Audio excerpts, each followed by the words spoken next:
Good morning guys, আজকে আমরা যাব বাটু কেভস।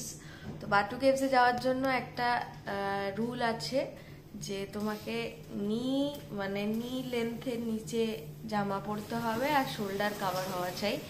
তো চলো আমরা রেডি হই। আজকে আমরা সকাল সকাল এখানে চলে যাচ্ছি কারণ একটু যাতে ফাঁকা ফাঁকা থাকে, প্লাস ওখানে অনেক বাদর আছে যেটা আমার একদম পছন্দ না, কিন্তু কিছু করার নেই, যেতে হবে। এটা হচ্ছে এশিয়ার বাইরে তোমার মুরুগানের one of the biggest statue, Murugan ঠাকুর, যেটা মানে কার্তিকেয়া। তো ওটা আজকে আমরা যাব। চলো লেটস গাইস, আমরা রেডি হয়ে চলে এসেছি। এখন আমরা রয়েছি ইটনের যেটা সিটিং এরিয়া, নিচে লবি ওয়েটিং এরিয়া। দেখো কত সুন্দর করে সাজানো। ক্যাবে উঠে পড়েছি। এইখানকার রাস্তাঘাটও খুব সুন্দর, অ্যান্ড সকাল বলে হয়তো অতটা ট্রাফিক নেই, বিকেলবেলার দিকে কিন্তু বেশ ট্রাফিক থাকে। আর এখানে সব হাই রাইজ বিল্ডিংস, এগুলোর মধ্যে কয়েকটা অফিস, কয়েকটা হোটেলস, কয়েকটা রেসিডেন্সিয়ালস। তো দেখতে পাচ্ছ আমরা এখন যাচ্ছি বাটু কেভস। কেভসটা সাধারণত মানে স্বাভাবিকভাবেই পাহাড়ের গায়ে হবে। তো আমরা শহর থেকে বেশিক্ষণ না, 10-15 মিনিট ডিস্টেন্সে এসছি। অ্যান্ড দেখো এখানে অলরেডি এরকম পাথরের ফর্মেশনস রয়েছে। আমরা অলমোস্ট পৌঁছে গেছি, আর 5-7 মিনিটের রাস্তা। তো গাইস, আমরা বাটু কেভস চলে এসেছি। চারিদিকে বাদর ভর্তি। আমার খালি টেনশন হাত দিয়াতে ফোনটা না নিয়ে নেয়। তো এই যে মুরুগান স্ট্যাচু। অ্যান্ড তো এখানে দেখো প্রচুর পায়রা, প্রচুর বাঁদর চারিদিকে উড়ে বেড়াচ্ছে। এই রয়েছে। এবার আমরা এই সিঁড়িটা চড়বো, পুরো জানি না কত লক্ষ সিঁড়ি আছে, এটা উঠবো। আমরা স্বর্গের সিঁড়ি চড়া শুরু করেছি, ওঠা এই বেশি না, লক্ষ কোটি সিঁড়ি। তো গাইস, আমরা এতটা উঠে চলে এসছি, হবে 100-150টা সিঁড়ি চলে এসছি। এটা বাঁদর আসছে। এবার আমরা 4 ধাপ মতন বাকি আছে, এটা উঠে পড়বো। তো আমরা ফাইনালি সবে পৌঁছেছি। খুব কষ্ট হয়েছে, একদম মিথ্যে কথা বলবো না। এত হবে, প্রচুর সিঁড়ি, কষ্ট তো হবেই। চলো ভেতরে যাই। এগুলো কিন্তু এই লাইমস্টোন কেভ ফর্মেশন।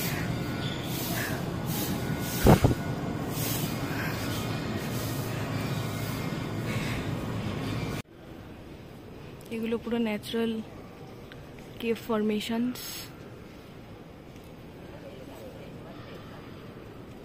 ভেতরটা সাজানো, মন্দির করা। তো এই যে আমরা চলে এসেছি বাটু কেভসের ভেতরে। প্রায় খুব টায়ার্ড, তাই ব্লগ করতে চাইছে না আমার।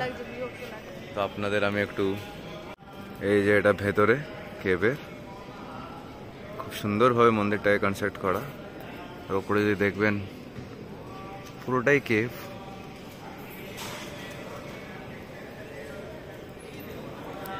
তো আমরা একটা মন্দির ক্রস করে গেছি। এখানে আপনারা চাইলে পুজো দিতেও পারেন। দেখুন টিকিট কাউন্টার করা, বিভিন্ন রেট, 1 রিঙ্গিট থেকে শুরু, 10 রিঙ্গিট, 1000 রিঙ্গিট। আপনি যত টাকার ইচ্ছে পুজো দিতে পারেন, সেটার জন্য টিকিট কাটতে হবে আপনাদের।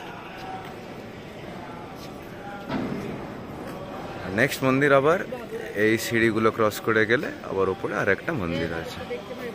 So let's see. So guys, দেখছো আমরা ওই মন্দিরটা থেকে ক্রস করে আবার সিঁড়ি দিয়ে এসে, এটা লাস্ট পয়েন্ট। এখানে আরেকটা মন্দির আছে। এখানে সব মুরুগানের মন্দির, সব সাউথ ইন্ডিয়ান স্টাইলে বানানো। প্লাস এটা হচ্ছে ওপরের কেভের ভিউটা, জাস্ট অসাধারণ লাগছে দেখতে।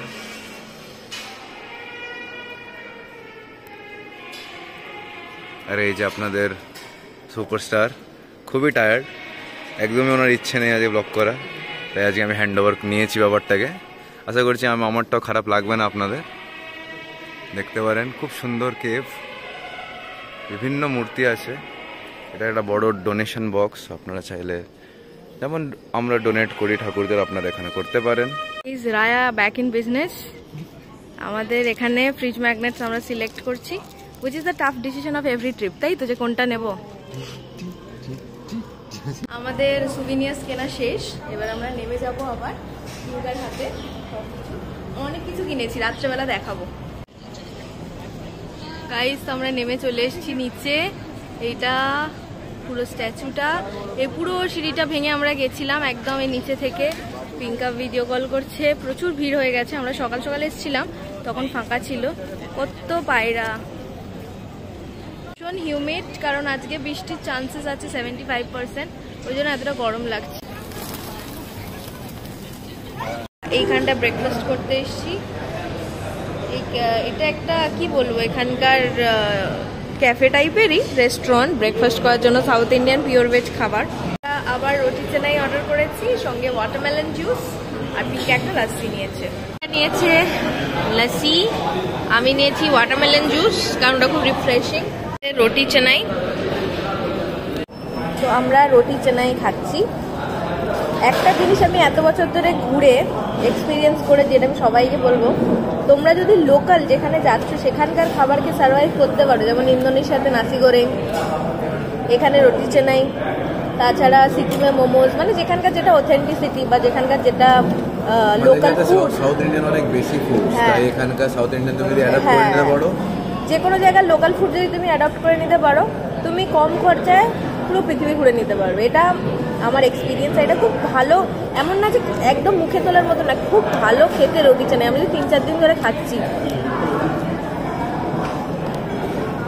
ঢোকার আগে প্রচুর এরকম সুভিনিয়ার শপস আছে, তোমরা এখান থেকে ফুল কিনতে পারো, এখান থেকে এরকম সুভিনিয়ার্স কিনতে পারো। শেরংসও পাওয়া যায় এখানে, কারণ এখানে তো ছোট জামা আর স্লিভলেস পরা অ্যালাউড না, ওই জন্য শেরং বিক্রি করে, যে যারা পরে আসবে তারা উপর থেকে শেরংটা পরে নিতে পারে যাতে। এখানে একটা ঝর্ণা মতন করা, এখানে একটা পন্ড আছে, প্রচুর মাছ, কিন্তু খুব বাজে গন্ধ, আমি তাই যাচ্ছি না, দিয়ে সোজা বেরোতে হবে। থেকে বেরিয়ে গেছি, সামনে দেখো অনেক শেরঙের দোকান আছে, ড্রেস কোড লেখা আছে, কি কি পরা যাবে কি কি পরা যাবে না। এখানে টুকটাক ওই ইন্ডিয়ান জুয়েলারি বিক্রি হচ্ছে, পানিপুরি বিক্রি হচ্ছে, ঠিক আছে, একটা মালয়েশিয়ান ভদ্রমহিলা বিক্রি করছে। এখানেও এটাও একটা ছোট মাঠ মতন। এরা গাইজ, আমরা ক্যাবে উঠে পড়েছি, আমরা যাচ্ছি থিন হো টেম্পল। তো চলো, 25 মিনিট লাগবে যেতে ওখানে। আর একটা জিনিস শুধুমাত্র শহরের মধ্যে দেখলাম, এই যে টোলগুলো যে পড়বে, তোমরা যদি ক্যাবে করে যাও তাহলে টোলগুলোর যত টাকা পে করবে সেটা কিন্তু তোমার ক্যাব ফেয়ারের সঙ্গে ধরে নেবে, ওরা অ্যাডিশনাল করবে। মানে আমরা সকালবেলা যাচ্ছিলাম, আমাদের দেখাচ্ছিল 17 RM, ও 2.50 RM এর টোল দিয়েছিল, তো সেটা কিন্তু যোগ করে 19.50 RM আমাদের থেকে নিয়েছিল, যেটা যদি তোমরা বাসে করে ট্রাভেল করো সেটা কিন্তু দিতে হয় না। ইটনে একটা ইনফিনিটি সুইমিং পুল আছে, যেখান থেকে সমস্ত স্কাইস্কেপগুলোর ভিউ আসে।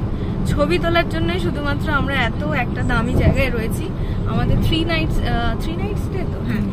নাইট স্টের জন্য আমাদের পড়েছে 16,000, মানে পার নাইট 3,500 মতন পড়েছে। তো সিকিউরিটি মানি পড়েছে 200, যে সিকিউরিটি মানিটা আমরা ফেরত পাবো যেই দিনকে আমরা ছেড়ে দেবো। সিকিউরিটি মানি কেন নেওয়া হয়, যে যদি আমি রুমের কিছু ক্ষতি করি, কোনো জিনিসপত্র ভেঙে দিই, সেই সিকিউরিটি মানি থেকে ওরা কেটে নেবে অলরেডি। প্রায় পৌঁছে গেছি, আর এই জায়গাটা কিন্তু খুব সুন্দর করে সাজানো, আমি তোমাদেরকে একটু দেখাই। দেখো সামনেটাও খুব ভালো করে সাজানো,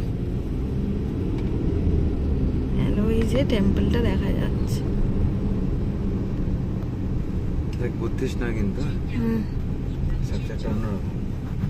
তো এইটা হচ্ছে একটা চাইনিজ টেম্পল। এই দেখো এই টেম্পলটা কি সুন্দর, আমার মনে হচ্ছে কিছু লোক এখানে বিয়েও করছে, ওই যে যাচ্ছে সেজে গুজে। এইটা আমরা ভাবছিলাম প্রথমে পার্ক, কিন্তু না, অ্যাকচুয়ালি কি হয়, চাইনিজ ইয়ারে বিভিন্ন রকমের বছর হয়, একটা হয় ড্রাগনের ইয়ার, একটা হয় টাইগারের ইয়ার, একটা হয় র্যাবিটের ইয়ার। এবছর যেটা হচ্ছে স্নেক ইয়ার, যেই জন্য এগুলো সাপ করে সাজানো আছে। বিভিন্ন রকমের ইয়ার হয়, এটা আমি মানেটা জানি না, চাইনিজ ক্যালেন্ডার আলাদা হয় কিছুটা আমাদের থেকে। চলো এবার আমরা ভেতরে যাই। টেম্পলের ভিতরে ঢুকছি, এখন অব্দি তো কোথাও লেখা নেই যে ছবি তোলা অ্যালাউড না, বারণ করলে আর তুলতে পারবো না।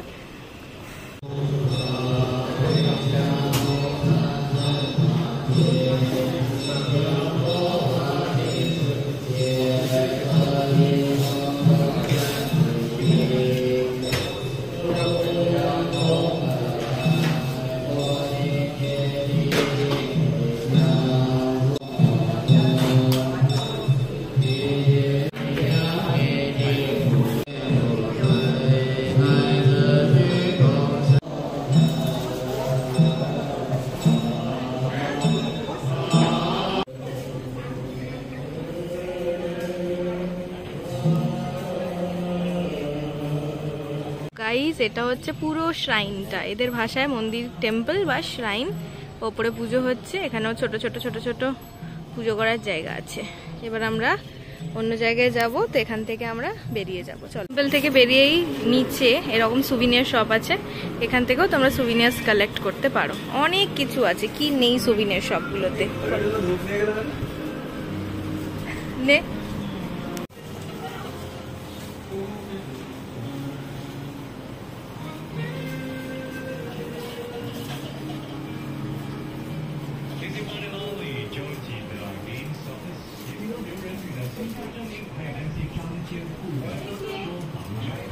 আমাদের খাওয়া মানে ঘোরা হয়ে গেছে। এখানে আমরা একটা ড্রিঙ্ক নিয়েছি, কারণ অনেকক্ষণ ধরে রোদে ঘুরছিলাম। এবার আমরা রুমে যাব। রুমে আমাদের কালকের কিছু খাবার আছে, আর আমরা 7-Eleven দিয়ে খাবার তুলে রেখেছিলাম। এখান থেকে খালি আমরা একটা দুটো ড্রিঙ্ক তুলে নিয়ে উবার করে রুমে চলে যাব। আমরা নিয়েছি একটা 100+ হচ্ছে এখানকার ওই ওআরএস টাইপের, ঠিক আছে, একটা FNN মানে ফ্যান্টা টাইপের, আর একটা জলের নর্মাল বটল। এবার আমরা গ্র্যাব করে চলে যাব।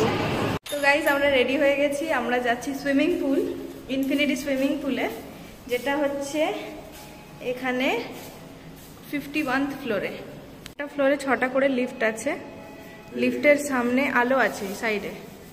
যদি উপরের দিকের লাইটটা জ্বলে, তার মানে এই যে উপরের দিকের লাইটটা জ্বলছে মানে এই লিফটটা উপরে যাবে, নিচের দিকে লাইট জ্বলছে মানে লিফটটা নিচে যাবে। চলো।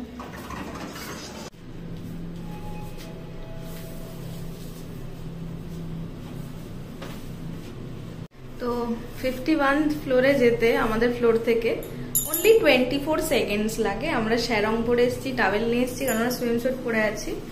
আর এই লিফটে কোনো রকম জল পড়লে হবে না, তোমাদের ওখান থেকে উঠে পুল থেকে আবার টাওয়েল দিয়ে গা মুছে বেরোতে হবে।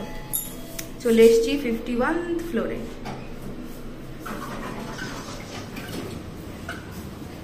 এই যে এখানে সিকিউরিটি আছে, ওনার কাছে নাম লিখিয়ে সুইমিং পুলে নামতে হবে।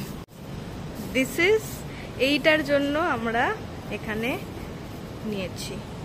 ওকে, সো এখান দিয়ে হেঁটেই যেতে হবে, এটাই লাস্ট। চলো নামি। হচ্ছে বলে এখন জলে নামতে দিচ্ছে না। বসে আছি 45 মিনিট ধরে, বৃষ্টিও থামার অপেক্ষা করছি। এখানে অন্য হোটেলেও থাকা যায়, কিন্তু ব্যাপারটা হচ্ছে এখানে ভিউটার জন্য শুধুমাত্র থাকা। এবার এটাই যদি করতে না পারি, তাহলে তো এত টাকা দেওয়াটা ফালতু নষ্ট হবে। তো ফাইনালি বৃষ্টি থেমেছে আর আমরা নেমেছি জলে। ফোনের স্পেসটা শেষ হয়ে এসছে মনে হচ্ছে, ওই জন্য এরকম কাটছে, কারণ এত ভিডিওস হচ্ছে। অ্যান্ড আমি বুঝতে পারছি না টুইন টাওয়ারটা দেখা যাচ্ছে কিনা। এটার জন্যই জাস্ট এত টাকা দিয়ে হোটেলটা নেওয়া। তো আমরা চলে এসেছি সুইমিং পুল থেকে, স্নান করে ফ্রেশ হয়ে নিয়েছি। পিঙ্কা খাবার গরম করে আমরা 7-Eleven থেকে যে প্যাকড ফুডগুলো এনেছিলাম, আর যেটুকু বিরিয়ানি বেঁচে ছিল ওটা ফ্রিজে রেখে দিয়েছিলাম। 7-Elevenটা গরম করে নিয়েছি, বিরিয়ানিটা গরম করে নিয়ে আমরা খেতে বসবো। আবার সন্ধ্যাবেলা যাব আলোর জ্বলন খাবার তুলতে। কালকে সকালে আমরা মেলাকা যাচ্ছি, তো সকাল সকাল বেরিয়ে যেতে হবে। আর পেট্রোনাস টাওয়ারটা আজ রাতে ঘুরবো।